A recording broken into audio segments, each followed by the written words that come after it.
Hello everyone, I am Gaurav and you are watching my YouTube channel Physics पाठशाला। तो for class 11 जो chapter चल रहा था वो था लॉज ऑफ मोशन और इसमें कुछ टॉपिक मैं ऑलरेडी कवर कर चुका हूं जिसमें थे आपके linear momentum, force, concept of inertia, Newton's laws of motion भी मैंने आपको दो कवर कर दिए हैं, फर्स्ट लॉ और सेकेंड लॉ। ठीक है, और सेकेंड लॉ में जो फोर्स था उसको और डिटेल में मैंने कवर किया था कि फोर्स किस किस टाइप के थे, कौन कौन से फोर्सेस थे। ठीक है, तो आज हम बात कर लेते हैं थर्ड लॉ ऑफ मोशन की। ठीक है भाई, थर्ड लॉ ऑफ मोशन में क्या कहा गया, मैं पहले स्टेटमेंट लिख देता हूं, उसके बाद आपको पूरी बात समझाता हूं। तो अकॉर्डिंग टू थर्ड लॉ क्या था, according to third law for every action there is an equal and opposite reaction। इसका मतलब क्या हो गया, it means when a body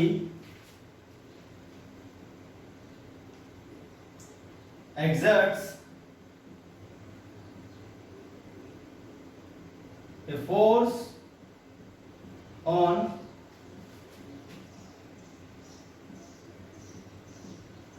second body, then second body also exerts a force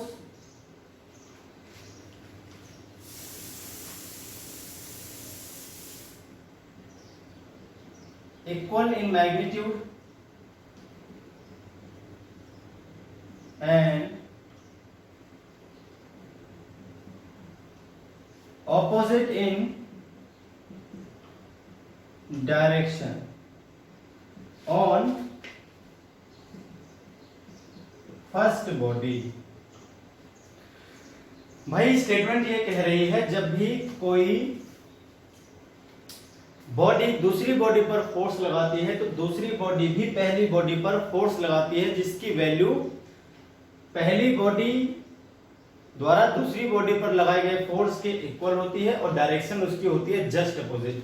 ठीक है, तो फर्स्ट बॉडी जो भी फोर्स सेकेंड बॉडी पर लगाती है उसी के इक्वल मैग्नीट्यूड का force second body first body पर लगाती है बट इन ऑपोजिट डायरेक्शन। ये ऊपर भी लिखा हुआ है, फॉर एवरी एक्शन, किसी भी फोर्स के लिए इक्वल और अपोजिट रिएक्शन आती है, वापस फोर्स वही लग जाता है। तो ऐसा नहीं है कि एक ही बॉडी दूसरी बॉडी पर फोर्स लगाती है। अच्छा, इसका मतलब ये हो गया कि फोर्स हमेशा दो बॉडीज के बीच काम करता है, फोर्स हमेशा दो बॉडीज के बीच काम करता है, सिंगल फोर्स एग्जिस्ट ही नहीं करता। इसका मतलब क्या होगा, सिंगल फोर्स एग्जिस्ट ही नहीं करता। मान लीजिए आपके पास दो बॉडी है, एक का नाम है ए और एक का नाम आप मान लीजिए B.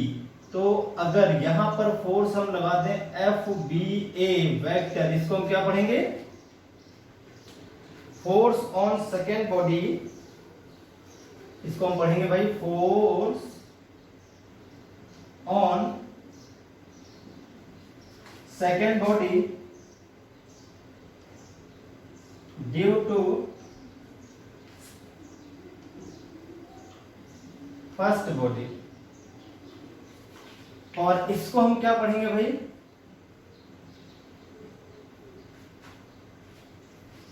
Force on first body due to second body. जो पहले लिखा होता है उस पर लगता है, जो बाद में लिखा होता है वो लगा रहा होता है फोर्स।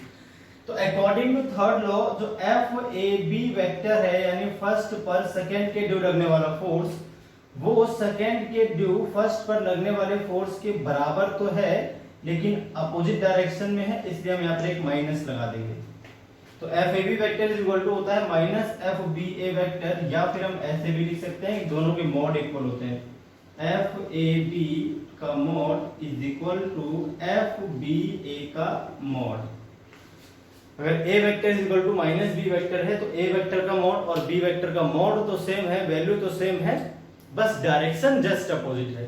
तो ये पूरी बात थी किसकी, थर्ड लॉ ऑफ मोशन की, यानी जब भी एक बॉडी दूसरी बॉडी पर फोर्स लगाती है तो दूसरी भी पहली बॉडी पर उतना ही पर अपोजिट डायरेक्शन में फोर्स लगा देती है।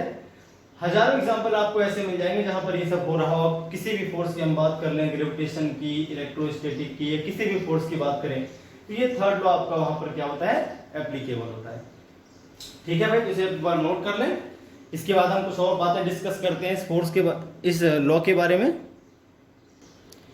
तो कुछ इंपॉर्टेंट पॉइंट निकल कर आएंगे थर्ड लॉ के ड्यू, तो वो पॉइंट्स हम लिख लेते हैं। फोर्स के रिगार्डिंग थर्ड लॉ से कुछ बातें सामने आएंगी जो इंपॉर्टेंट है आपको जाननी, तो मैं लिख देता हूं, आप उसे नोट कर लें और समझते भी रहें साथ के साथ। ठीक है भाई,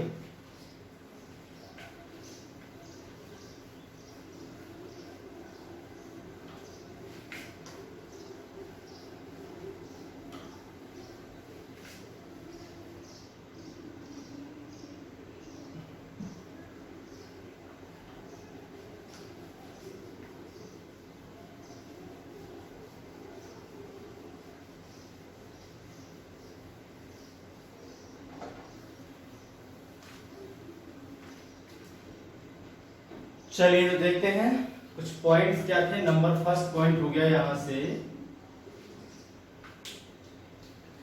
अब थर्ड लॉ, जैसे कि थर्ड लॉ में कहा गया है कि हर फोर्स के लिए उसके इक्वल और अपोजिट डायरेक्शन में एक और फोर्स काम करता है, मतलब फोर्स हमेशा पेयर में होते हैं। Forces always occurs in pair.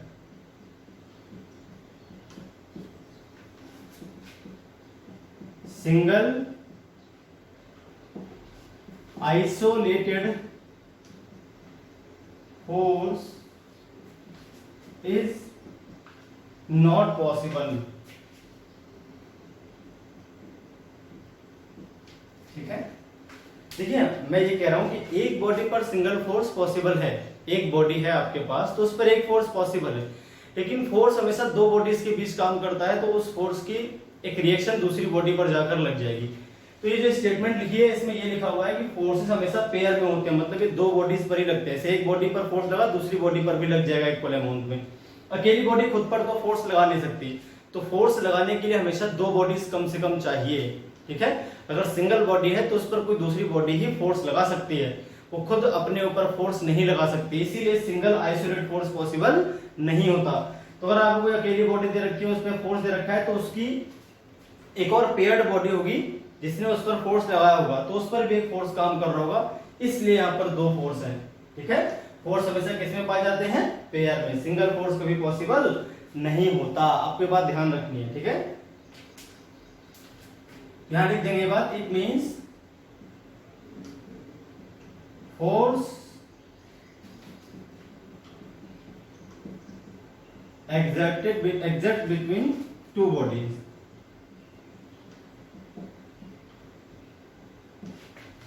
a body cannot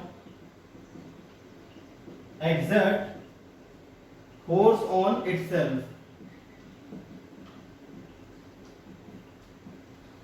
तो आप कभी घबरा नहीं जाएंगे, अगर एक ही बॉडी दे रखी है उस पर एक ही फोर्स दे रखा है, तो आप ये नहीं होगा सर सिंगल ही तो फोर्स है, एक ही तो बॉडी है। तो मैं ये कह रहा हूं कि एक बॉडी पर सिंगल फोर्स पॉसिबल है, पर उसकी पेयर्ड बॉडी उस क्वेश्चन में नहीं दी होगी। 100% वो किसी दूसरी बॉडी ने तो उस बॉडी पर फोर्स लगाया होगा, तो उस दूसरी बॉडी पर भी फोर्स लगा होगा, जो कि आपको दिया नहीं है उस क्वेश्चन में।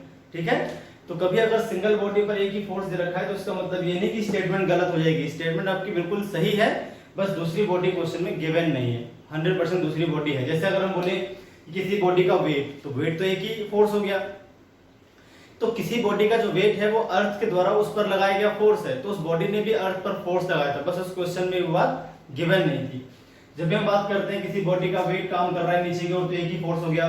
तो जिस बॉडी के वेट की हम बात कर रहे हैं उस बॉडी ने अर्थ पर भी इक्वल अमाउंट में फोर्स लगाया, हमें दे नहीं रखा है। ठीक है, तो फोर्स हमेशा क्या होगा, पेयर में पाया जाएगा, कभी भी सिंगल आइसोलेटेड फोर्स होता ही नहीं है।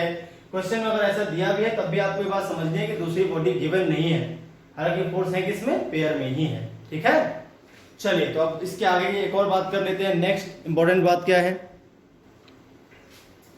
एनी एजेंट, सेकेंड पॉइंट क्या ध्यान से देखेंगे, any agent applying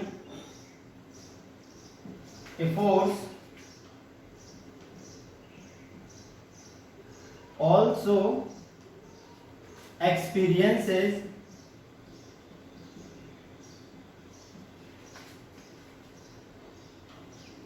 a force of equal magnitude but in opposite direction।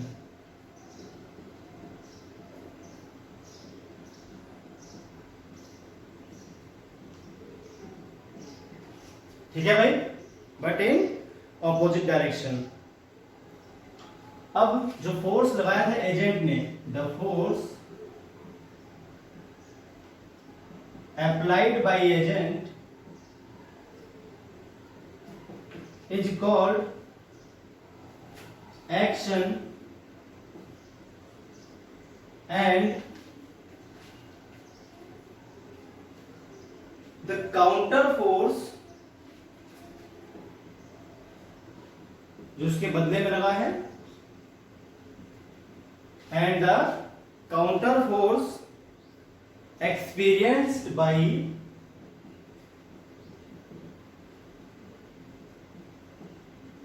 Agent is called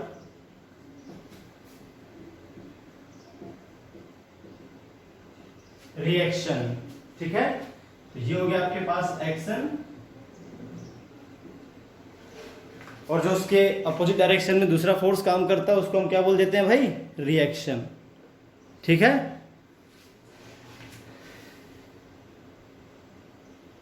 इस तरह से। तो ये हो गया आपकी दूसरी इंपॉर्टेंट बात। जब भी कोई बॉडी, यानी जो मान लीजिए कोई भी व्यक्ति है, कोई भी चीज है, कोई भी एजेंट है जो फोर्स लगा रहा है, वो उतना ही फोर्स इक्वल और अपोजिट डायरेक्शन में खुद के ऊपर भी महसूस करता है। यानी जब आप किसी को धक्का मारते हो तो सेम फोर्स आपके ऊपर भी आता है, आप भी एक्सपीरियंस करते हो। आप कभी भागते भागते किसी दीवार से टकरा जाओ, तो जब आप दीवार से टकराओगे तो इक्वल डायरेक्शन में आपके ऊपर भी फोर्स आएगा, जैसे आप टकराते हो तो वापस आ जाओगे अपने आप ही। ठीक है, तो जब भी हम किसी चीज से टकराते हैं भागते हुए, हम उसे धक्का मारते हैं, तो उतना ही धक्का, उतना ही फोर्स हम पर भी काम करता है, लेकिन अपोजिट डायरेक्शन में। ये लिखा हुआ है इसमें, जब भी कोई एजेंट किसी बॉडी पर फोर्स लगाता है तो अपने आप उतना ही फोर्स उसके ऊपर भी लग जाता है। जो आप फोर्स लगाते हो या कोई भी एजेंट जो फोर्स लगाता है उसको हम बोलते हैं एक्शन। जो हम फोर्स लगाते हैं वो एक्शन, और जो हमारे ऊपर वापस अपने आप आ जाएगा उसको हम बोलते हैं रिएक्शन। जो काउंटर फोर्स हमेशा वापस आएगा उसे हम क्या बोलेंगे, रिएक्शन। जब भी आप किसी बॉडी को धक्का मारोगे तो उतना ही धक्का आपके ऊपर अपने आप लग जाएगा बिना लगाए, तो दूसरी बॉडी आपके ऊपर अपने आप वापस लगा देगी। कि फोर्स हमेशा किस में पाया जाता है, पेयर में। तो ये सेकेंड बात थी, इसको भी आप नोट कर लें। ठीक है, चलिए तो नेक्स्ट पॉइंट की बात कर लेते हैं। पहले इन्हें इरेज कर देता हूं मैं। तो कुछ पॉइंट्स हैं जो आपको समझ लेने हैं regarding third law of motion. 2 point मैंने आपको समझा दिए, और जो पॉइंट्स बच गए उन्हें भी समझा देता हूं मैं।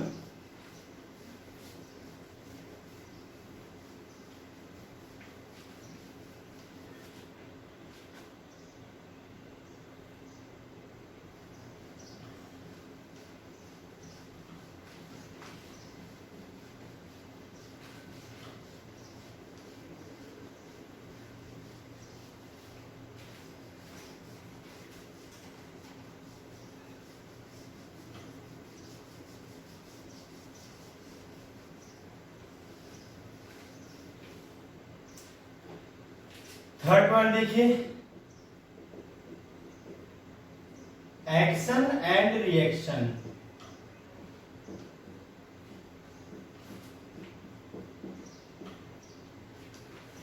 Both forces never exerts on the same body। Action और रिएक्शन जो दोनों फोर्सेस हैं ये हमेशा एक ही बॉडी पर काम नहीं करते, कभी भी एक बॉडी पर काम नहीं करते, ठीक है। वरना क्या होता कि दोनों मिलकर क्या होते, कैंसिल हो जाते। तो एक्शन और रिएक्शन चूंकि एक ही बॉडी पर काम नहीं करते हैं, डिफरेंट बॉडीज पर काम करते हैं, तो कभी ऐसा नहीं कर देना कि एक्शन और रिएक्शन जोड़कर आप जीरो कर दो। क्वेश्चन पूछता है कई बार कि एक्शन और रिएक्शन दोनों जो फोर्सेस हैं ये मैग्नीट्यूड में तो इक्वल है और इनकी जो डायरेक्शन है वो भी क्या है, ऑपोजिट है, तो फिर ये एक दूसरे को कैंसिल क्यों नहीं कर देते? क्योंकि डिफरेंट बॉडीज पर काम करते हैं, ये कभी भी एक दूसरे को कैंसिल नहीं करते हैं। दोनों ही बॉडीज इन फोर्सेस की वजह से चलना शुरू कर देंगी अगर वो चलने के लिए फ्री होंगी तो, ठीक है। तो लिख देंगे hence they can not cancel each other, ठीक है।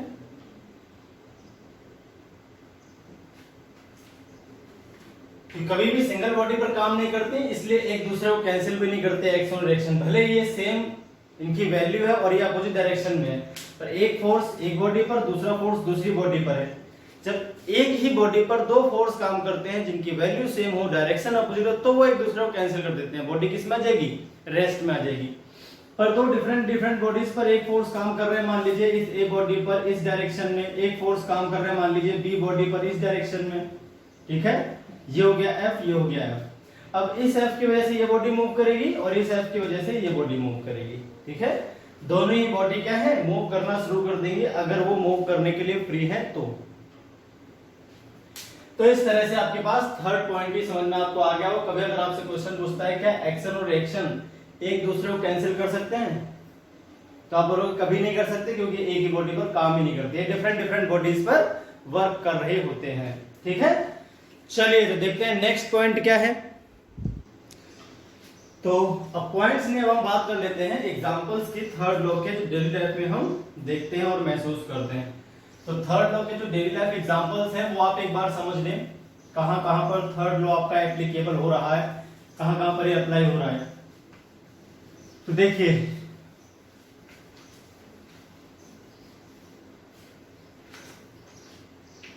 एग्जांपल्स ऑफ थर्ड लॉ, है ना।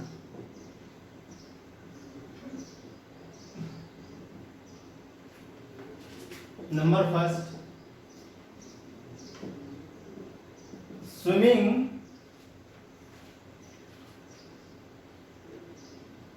is possible due to third law of motion।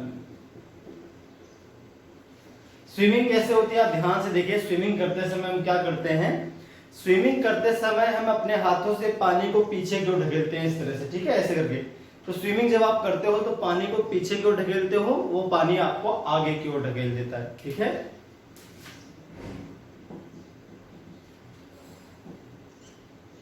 A man can walk on road due to third law of motion। कैसे भाई? देखिए अब मैं आपको ध्यान से इसको समझाता हूँ, पूरी बात कैसे कैसे बता रहा हूँ मैं इसको। मान लीजिए आपका जो पैर है, मैं एक बार पैर बना देता हूँ यहाँ पे। मान लीजिए आपका पैर है, अब देखिए चलते कैसे हैं। जब आगे बढ़ते हैं तो अपने पैर से जमीन को तिरछा पीछे की ओर ढकेलते हैं। जैसे अपने पैर से हम जमीन को ढकेलने की कोशिश करेंगे इस तरह से, ठीक है। Force on ground due to foot, पैर, तो एफजीएफ बोल दिया हमने इसको, ठीक है। तो पैर पर क्या आता है, एक इक्वल और अपोजिट डायरेक्शन में फोर्स आता है, जिसको हम बोलेंगे रिएक्शन, है ना। पैर पर आता है इस डायरेक्शन में फोर्स, ये हो गया F foot due to ground. तो ग्राउंड को हम धक्का मारते हैं तिरछा पीछे की ओर, तो ग्राउंड हम पर एक रिएक्शन लगाता है जस्ट अपोजिट डायरेक्शन में, उसका जो एक कंपोनेंट है वो हमारे पैर को आगे बढ़ाता है और जो दूसरा कंपोनेंट है वो हमारे पैर को जमीन से ऊपर ले आता है। तो हम जमीन से पहले ऐसे तिरछा पैर करते हैं, उसके बाद ढकेलते हैं तो पैर हमारा उठ के फिर आगे की तरफ आ जाता है। ठीक है, तो अगर आप थीटा एंगल से मान लीजिए इसको, तो एक तो यहां पर आएगा F foot due to ground cos theta, F foot due to ground sin theta. ठीक है, इसकी वजह से फोर्स पैर ऊपर आता है और इसकी वजह से पैर आगे की ओर बढ़ता है। इस तरह से हम चलने के लिए एबल हो पाते हैं सड़क पर। अगर हम अपने पैर से जमीन को पीछे ना ढकेल पाए, हमारी ग्रिप ना बने, मान लीजिए वहां पर ऑयल हो, सड़क पर क्या हो भाई, ऑयल हो, या सड़क आपकी बहुत स्मूथ हो, जब आपकी ग्रिप नहीं बनती है तो आपका पैर फिसल जाता है, सड़क को पीछे की ओर ढकेल नहीं पाता है, तो हमारे पैर पर भी जो फोर्स है, रिएक्शन है, वो नहीं आ पाती, इसमें हमारा पैर आगे भी नहीं बढ़ पाता। तो आप ऐसी रोड पर चल ही नहीं पाओगे जहां पर आपके पैर की ग्रिप नहीं बनती, यानी जहां पर आप रोड को पीछे की ओर ढकेल नहीं पाते।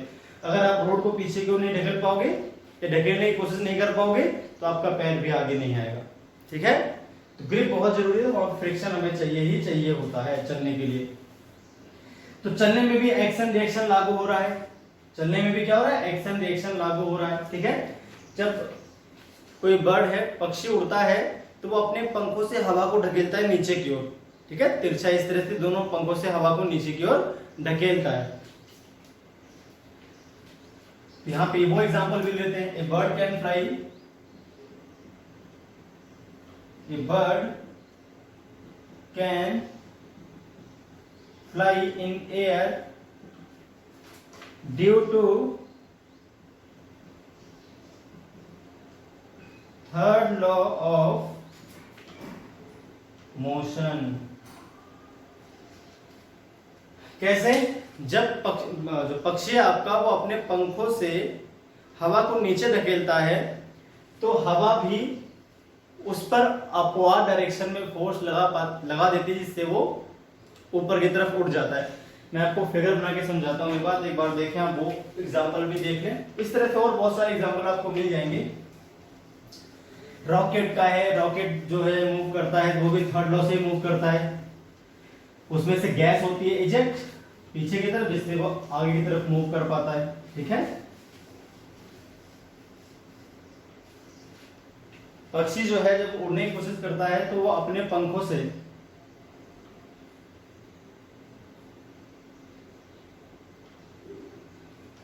मान लीजिए आपका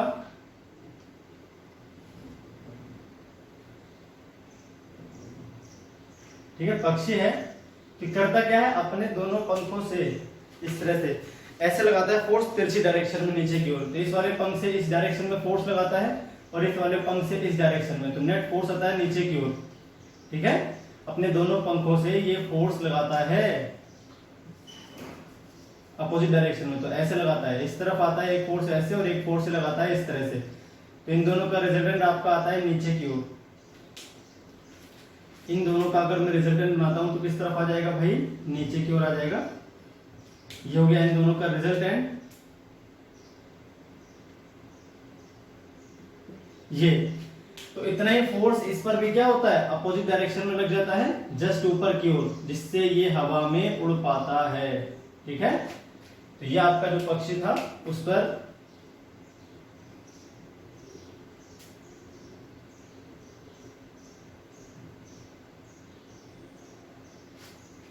ऐसे सिस्टम बनता है इसके उड़ने का। ठीक है, इस तरह से ये उड़ पाता है, अपने दोनों पंखों से हवा को ढकेलता है। इस वाले पंख से तिरछा नीचे की ओर इधर, इस वाले पंख से तिरछा नीचे की ओर इधर, दोनों फोर्स काम करते हैं इस तरह से। तो एक अप डाउनवर्ड डायरेक्शन में फोर्स लगाता है एयर पर, तो एयर इस पे लगा देती है अपवर्ड डायरेक्शन में। ठीक है, मोशन ऑफ ए रॉकेट, ये भी एग्जांपल है किसका, थर्ड लॉ ऑफ मोशन का। रिकॉइलिंग ऑफ गन, ये भी किसका एग्जांपल है, थर्ड लॉ ऑफ मोशन का। ये भी एग्जांपल आप देख लो। रिकॉइलिंग ऑफ ए गन, जब भी हम किसी गन से किसी बुलेट को फायर करते हैं फॉरवर्ड डायरेक्शन में, तो गन हमेशा बैकवर्ड डायरेक्शन में मूव कर जाती है, पीछे की ओर धक्का लगता है इस पर। ठीक है, जैसे मान लेते हैं ये गन है आपकी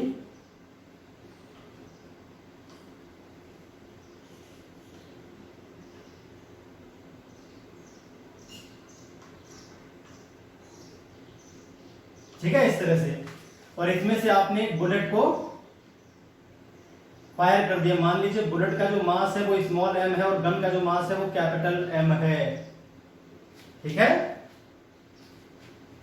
तो अगर बुलेट मूव करती है इस डायरेक्शन में तो गन मूव करती है हमेशा इस डायरेक्शन में।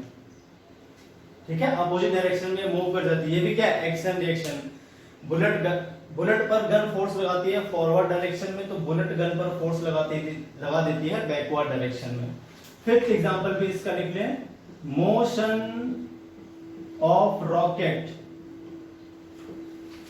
इज एन एग्जांपल ऑफ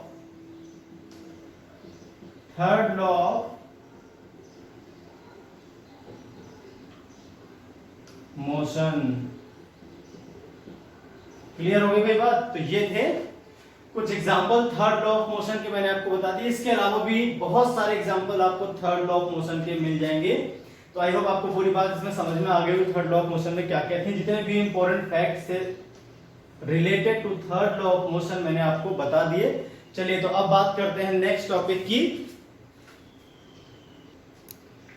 चलिए तो अब हम बात कर लेते हैं कंजर्वेशन ऑफ लीनियर मोमेंटम।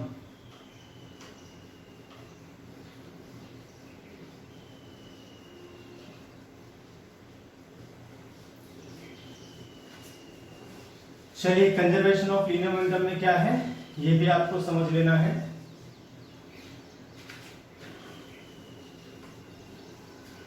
चलिए देखते हैं।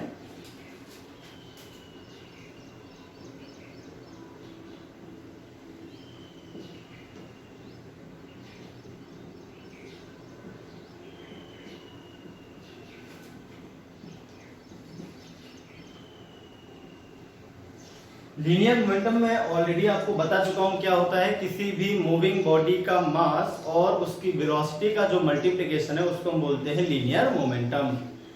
ये उस बॉडी में कितना मोशन है इस बात को डिफाइन करता है आपका लीनियर मोमेंटम। चलिए तो देखते हैं कंजर्वेशन ऑफ लीनियर मोमेंटम क्या है। तो पहले देखते हैं इसकी statement. According to this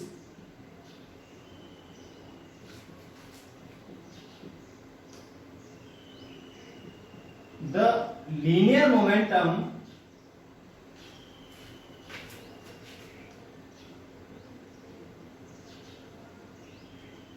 of a system of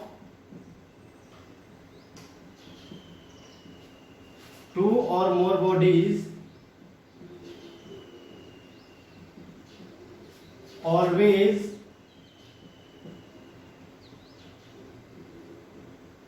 remains conserved if there is no external force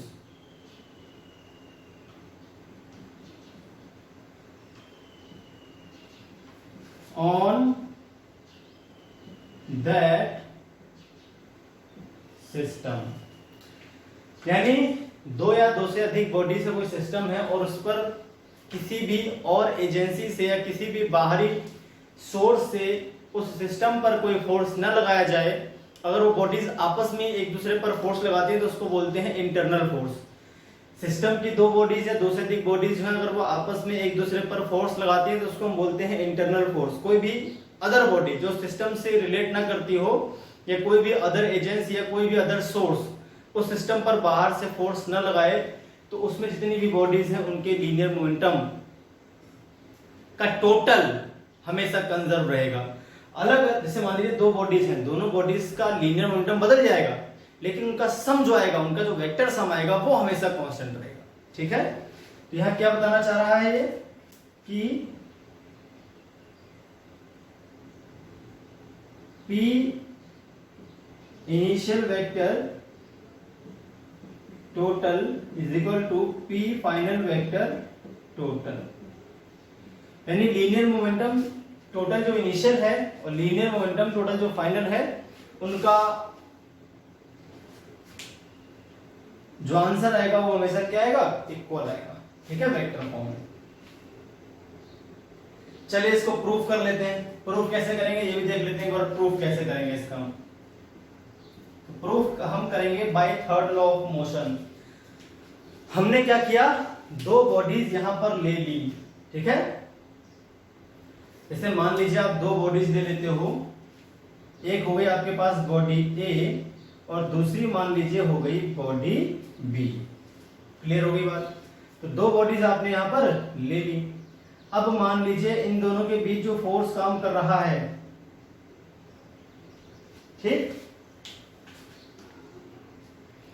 मान लीजिए आपके पास ये दो बॉडीज हैं, ये एक दूसरे की तरफ, ये मान लीजिए u1 स्पीड से इसकी तरफ आ रही है, ये मान लीजिए u2 स्पीड से इसकी तरफ आ रही है, ठीक है, एक दूसरे की तरफ ही चल रही है। इसका मास मान लीजिए m1 है और इसका मास मान लीजिए m2 है, ठीक है।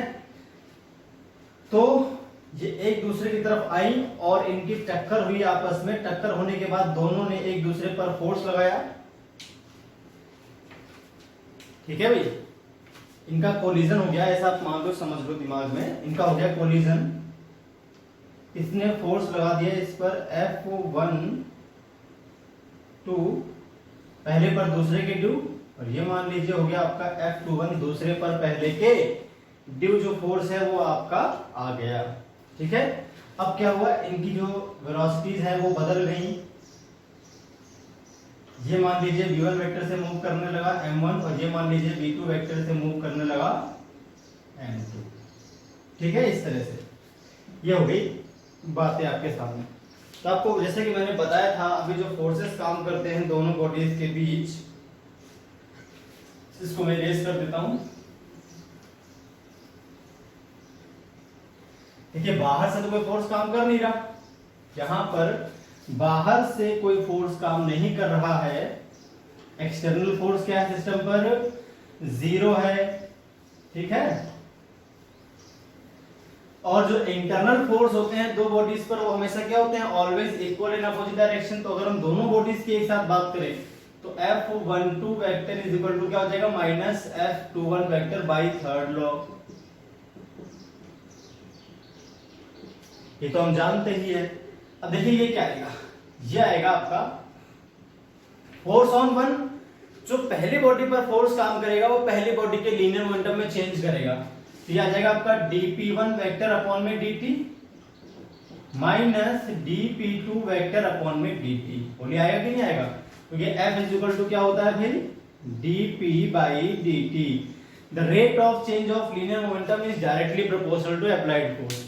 तो पहली बॉडी पर लगने वाला फोर्स पहली बॉडी के मोमेंटम में चेंज करेगा, दूसरी बॉडी पर लगने वाला फोर्स दूसरी बॉडी के मोमेंटम में चेंज करेगा। F21 का मतलब है सेकंड बॉडी पर लगने वाला force due to first body. F12 का मतलब है फर्स्ट बॉडी पर लगने वाला force due to second body, ठीक है।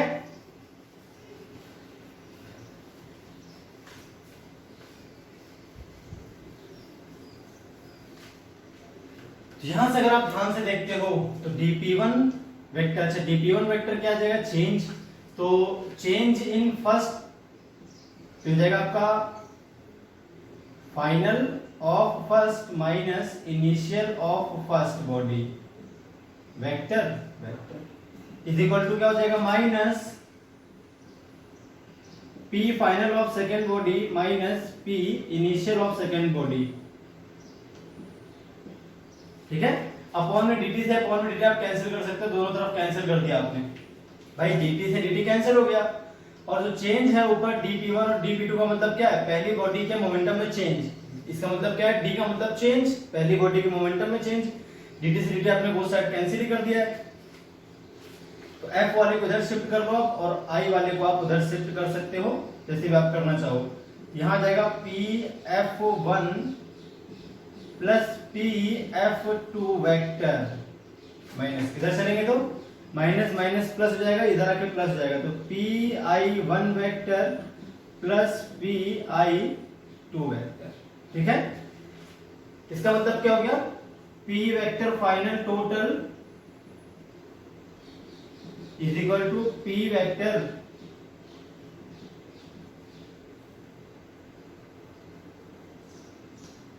Initial total. i का मतलब इनिशियल है, इस i का मतलब क्या है, इनिशियल। और f का मतलब क्या है भाई, फाइनल। ये बात आपको ध्यान रखनी है। ये तो प्रूफ करना था, हो गया। अगर इसको हम मास और वेलोसिटी टर्म्स में लिखना चाहें तो हम ऐसे भी लिख सकते हैं m1 v1 vector plus m2 v2 vector, क्योंकि फाइनल तो यही है ना, जो फाइनल वेलोसिटी है वो v1 v2 तो है, इज इक्वल टू क्या आ जाएगा भाई आपके पास m1 u1 vector plus m2 u2 vector. इसको आप नोट कर लो। तो थर्ड लॉ से हमने इस तरह से प्रूफ कर दिया आपका कंजर्वेशन ऑफ लीनियर मोमेंटम। चलिए तो देखते हैं रिक्वायरिंग ऑफ ए गन, इसका एग्जांपल जो है कंजर्वेशन ऑफ लीनियर मोमेंटम के हेल्प से हम रिक्वायरिंग ऑफ गन जो प्रॉब्लम्स हैं, न्यूमेरिकल प्रॉब्लम जो पूछी जाती हैं, उनको हम कैसे सॉल्व करेंगे। ठीक है, चलिए तो देखते हैं भाई कैसे सॉल्व कर सकते हैं कंजर्वेशन ऑफ लीनियर मोमेंटम की हेल्प से।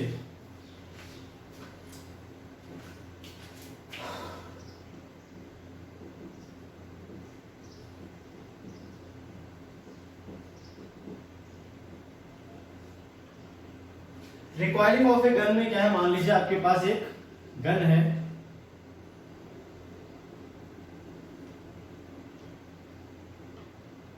ठीक, और इसमें से कोई बुलेट जो इनिशियली इसके अंदर होती है, मान लीजिए इसके अंदर कोई बुलेट है इस तरह से, initially both are at rest. मान लीजिए गन का मास क्या है m कैपिटल और बुलेट का मास क्या है स्मॉल m। m कैपिटल क्या है भाई, mass of gun without bullet, और स्मॉल m क्या है, मास ऑफ बुलेट। ठीक है, जब इसमें बुलेट नहीं होगी तब इसका मास m होता है, जो गन है आपकी। इनिशियली क्या है, both gun and bullet are at rest. ठीक है भाई, बोथ क्या है, आर एट रेस्ट है, दोनों की दोनों किस में है, रेस्ट में थी।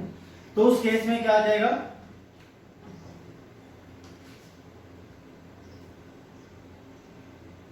नेट मोमेंटम निकालते हैं स्टार्टिंग का, तो P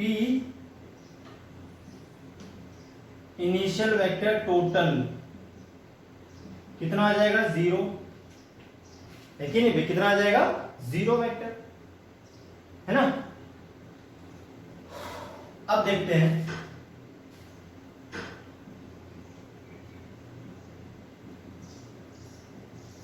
आफ्टर फायरिंग, मान लीजिए बुलेट जो है वो आपकी वीबी वेक्टर से फॉरवर्ड डायरेक्शन में चली गई, और जो आपकी गन है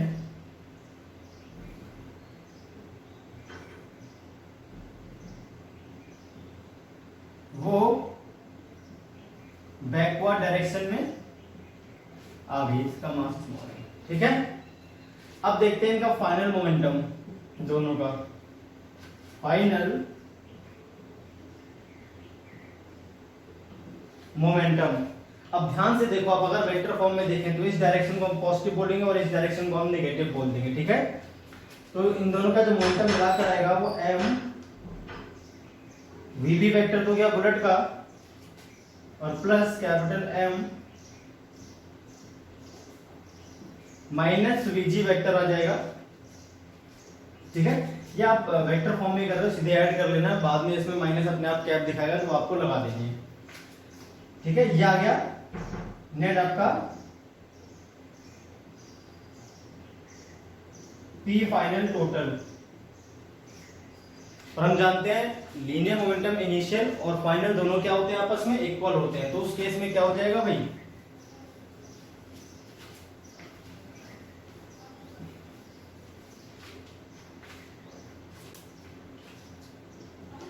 P initial vector total is equal to P final vector total. तो 0 इज इक्वल टू क्या आ जाएगा भाई, small m VB vector plus capital M VG vector. इस इधर ले आइए, capital M VG vector is equal to आ जाएगा माइनस M वीबी वेक्टर।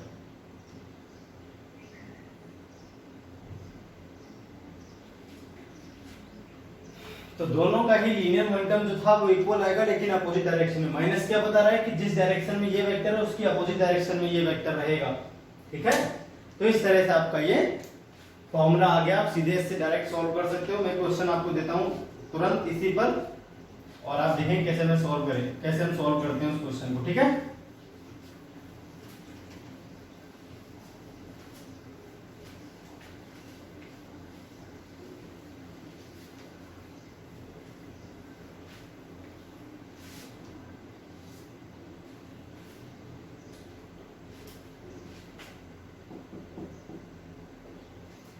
मान लीजिए मास ऑफ गन जो है वो दे रखा है आपको 1 kg। मास ऑफ बुलेट जो है वो आपको दे रखा है मान लीजिए 50 ग्राम 50 ग्राम। ठीक है,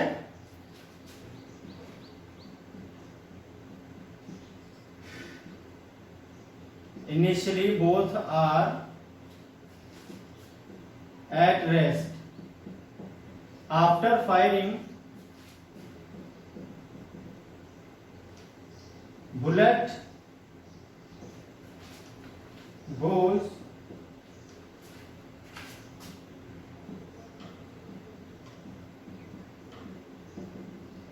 in forward direction with speed 100 meter per second. Find speed of requiring of gun, यानी गन जिस स्पीड से पीछे आएंगे वो आपको निकालना है। ये आपका क्वेश्चन है। चलिए देखते हैं सॉल्यूशन क्या रहेगा। दोनों स्टार्टिंग में रेस्ट में थी, इसका मतलब क्या है, ये वाला फॉर्मूला वैलिड हो जाएगा। तो मास ऑफ गन कितना है भाई, मास ऑफ गन आपका 1 kg, इसको 1000, चलिए इसको तो 1 kg रहने देते हैं, ऐसा ही में ही है। 1 इंटू स्पीड ऑफ गन है ना, ये आपका वेक्टर फॉर्म में दे रखा है, तो हमेशा रिक्वायरिंग क्या आएगी, अपोजिट डायरेक्शन में। अगर यहाँ पर देखिए मॉड, भाई ये दो वेक्टर हैं है ना, इनका माइनस तो क्या बता रहा है कि अपोजिट डायरेक्शन में, माइनस क्या बता रहा है, सिर्फ ये अपोजिट डायरेक्शन में है। अगर हम देखें तो इनकी वैल्यू क्या आएंगी, यहाँ पर इसी फॉर्मूले में अगर आप ध्यान से देखो इन मैग्नीट्यूड, तो दोनों के मोमेंटम सेम आ जाएंगे, बस ये अपोजिट डायरेक्शन में। तो m into V G, small m into V B. अब दोनों की वैल्यू को सीधे इक्वल दिखा सकते हो। माइनस तो केवल ये बता रहा है कि वो अपोजिट डायरेक्शन में, अगर आप आई कैप जे कैप लगाते हो तो अपने आप कैंसिल हो जाएगा। ठीक है, तो आप सीधे वैल्यू को बराबर कर सकते हो, कोई दिक्कत वाली बात नहीं इसमें। तो m 1 इंटू वी जी में पता करना है, और 50 मास ऑफ बुलेट है, इधर मास ऑफ बुलेट 50 ग्राम है, 50 अपॉन में 1000 कर लो, पहले से केजी में चेंज कर लेते हैं, और मल्टीप्लाई अभी केजी में हो गया, और इसकी स्पीड है वो कितनी है 100, तो 5 आ जाएगा सीधे सीधे। ठीक है, तीनों जीरो कट जाएंगे तो 5 मीटर पर सेकेंड। इतनी स्पीड से जो आपकी गन है वो पीछे की तरफ आ जाएगी, है ना, 5 मीटर पर सेकेंड की स्पीड से। क्लियर होगी बात। चलिए, तो आप जो नेक्स्ट टॉपिक है उसकी हम बात कर लेते हैं इंपल्स, फिर हम करेंगे इन सभी टॉपिक्स पे न्यूमेरिकल। इंपल्स क्या है? अच्छा, इंपल्स को थोड़ा ध्यान से समझना पड़ेगा। कंजर्वेशन ऑफ लीनियर मोमेंटम आप समझ गए होंगे, तो हम बात कर लेते हैं इंपल्स की। इंपल्स एक्चुअल में क्या है, फोर्स का इफेक्ट है, कि फोर्स किसी बॉडी पर कितना इफेक्ट डालता है, वो आपका इंपल्स हो गया एक तरह से। ठीक है, इफेक्ट ऑफ फोर्स।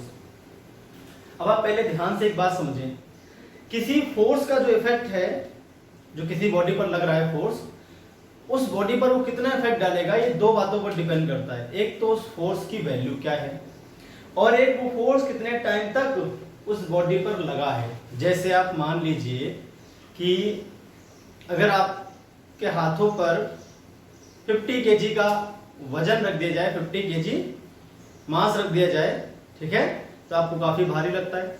कुछ ही देर में आप थक जाओगे, ठीक है, 2-4-10 सेकंड में आप क्या हो जाओगे, थक जाओगे, परेशान हो जाओगे। और अगर आप 1 kg की कोई बॉडी अपने हाथ में उठा लो, तो उससे आपको इतनी तकलीफ नहीं आएगी। लेकिन अगर इसी बॉडी को मैं बोलता हूँ कि पूरे दिन आपको ऐसे ही पकड़ के रखना है तो आपको प्रॉब्लम शुरू हो जाएगी। मतलब छोटा फोर्स भी आपको परेशान कर सकता है अगर उसको बड़े टाइम के लिए लगाया जाए, और बड़ा फोर्स अगर फॉर स्मॉल टाइम लगाया जाए तो वो भी आपको परेशान कर देगा। तो फोर्स का इफेक्ट जो है दो बातों पर डिपेंड करता है ना। एक तो फोर्स की वैल्यू क्या है और वो फोर्स कितने टाइम के लिए लगाया गया है। तो इंपल्स होता है फोर्स का इफेक्ट। एक्चुअल में क्या होता है? फोर्स का effect. It is defined as the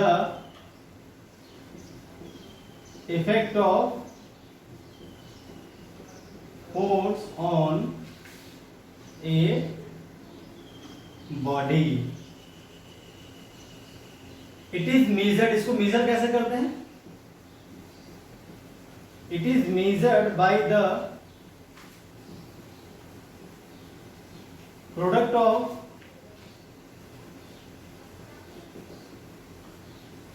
magnitude of force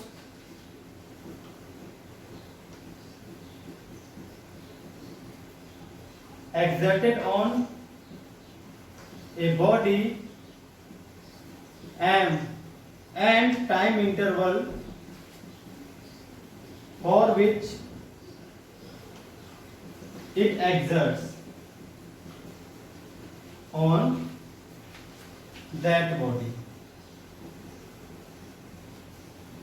इसको I से डिनोट किया जाता है। ये भी एक वेक्टर क्वांटिटी है। तो F vector multiply delta T, ये आता है आपके पास फॉर्मूला।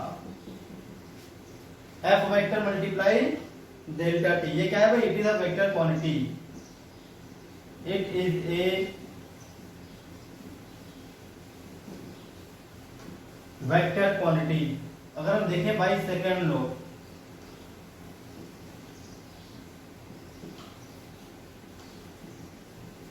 तो 22 सेकेंड हम जानते हैं F वेक्टर होता है डेल्टा P वेक्टर अपॉन में डेल्टा T।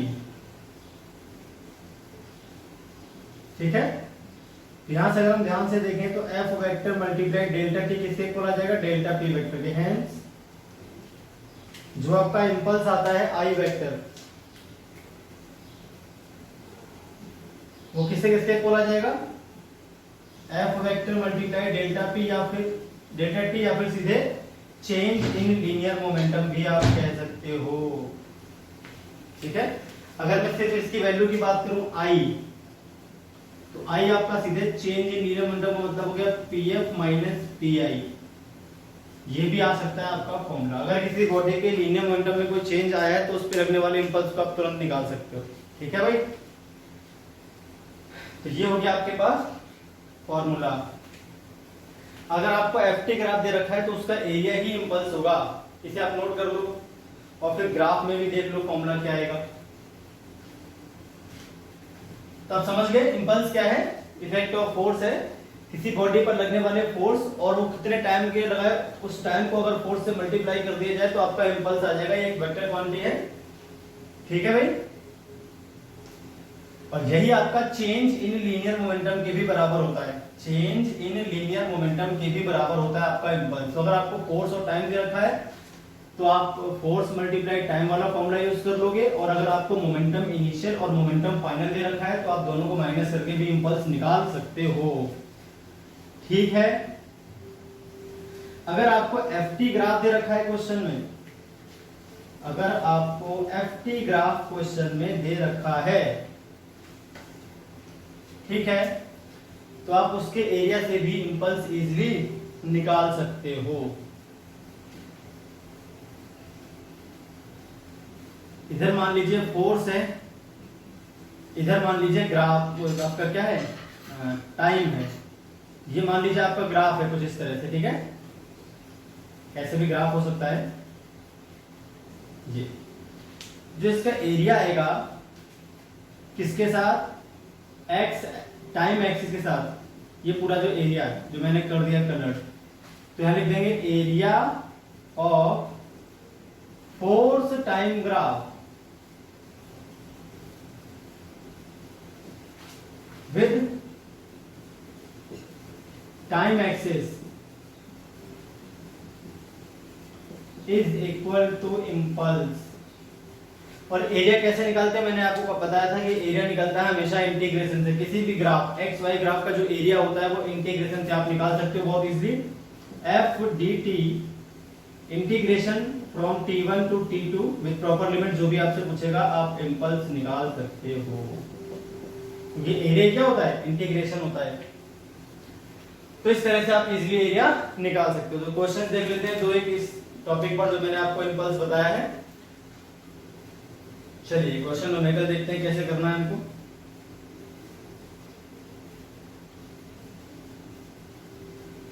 यानी इस फॉर्मूले से भी आपका इम्पल्स निकाला जा सकता है इंटीग्रेशन की हेल्प से। अच्छा रुकिए, पहले इम्पल्स की यूनिट वगैरह देख लेते हैं क्या आएगी। इम्पल्स की यूनिट क्या आएगी उसके बाद हम बात करेंगे।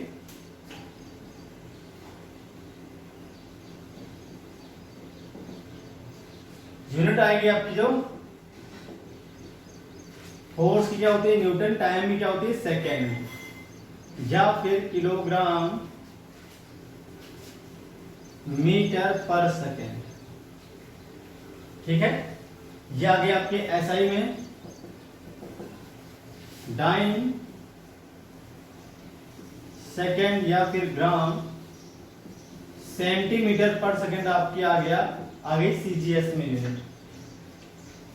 डायमेंशन की अगर हम बात करते हैं, इसके जो डायमेंशन आती है लीनियर मोमेंटम की, वही आती है इंपल्स की, क्योंकि change in linear momentum is equal to impulse आएगा। ठीक है, चलिए दो एक न्यूमेरिकल देख लेते हैं इंपल्स पे।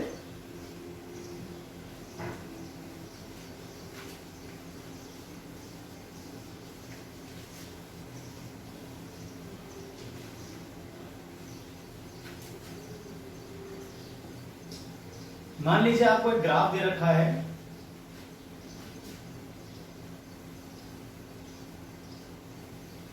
इस तरह से ग्राफ दे रखा है। यहां पर टाइम है आपके पास, ये जो टाइम दे रखा है आपको, ये दे रखा है 10 सेकेंड, 10 ज्यादा जगह, चलिए मान लेते हैं 4 सेकेंड, और ये हो गया आपका 0 सेकेंड। ठीक है, इधर एफ है।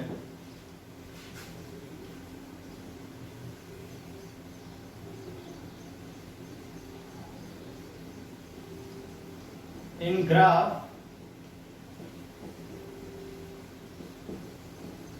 relation between force and time t is given, f is equal to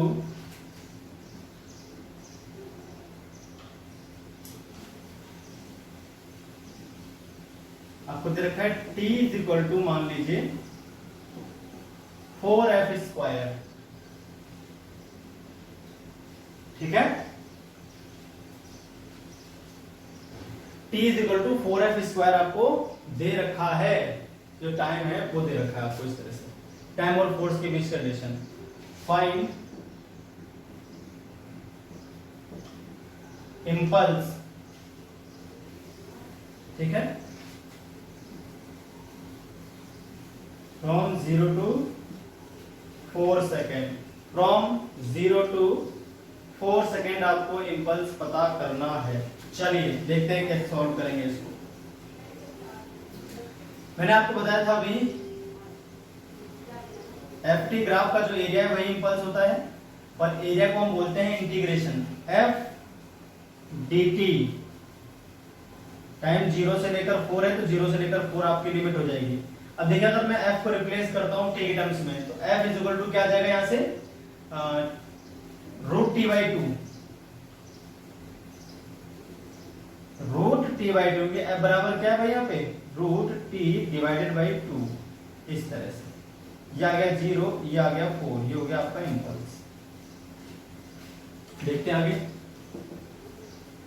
impulse is equal to क्या आ जाएगा, रूट 1/2 तो आ जाएगा बाहर, और रूट 2 का हम करेंगे इंटीग्रेशन, तो t की पावर 1/2 प्लस 1 डिवाइड में 1/2 प्लस 1, लिमिट आ जाएगी 0 to 4। इसको अगर हम देखें 3/2 2/3, 1/2 इंटू 2/3 तो आ जाएगा आपका बाहर और अंदर बच जाएगा t 3/2 0 से 4। यह आपका 1/3 बच जाएगा।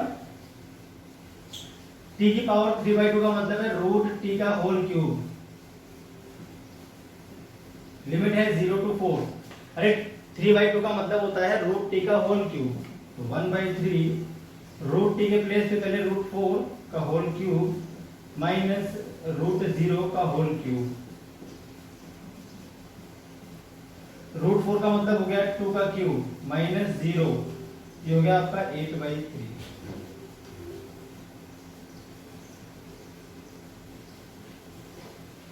तो इस तरह से आ गया आपके पास 8/3 न्यूटन सेकेंड का इंपल्स। अगर इसी क्वेश्चन में चेंज इन लीनियर मोमेंटम पूछता है कितना हुआ है, तो सीधे आप इंपल्स के बराबर दिखा सकते हो, 8/3 न्यूटन सेकेंड आपका आंसर आ जाएगा। ठीक है, चलिए एक और क्वेश्चन देख लेते हैं ऐसा ही इंपल्स के ही।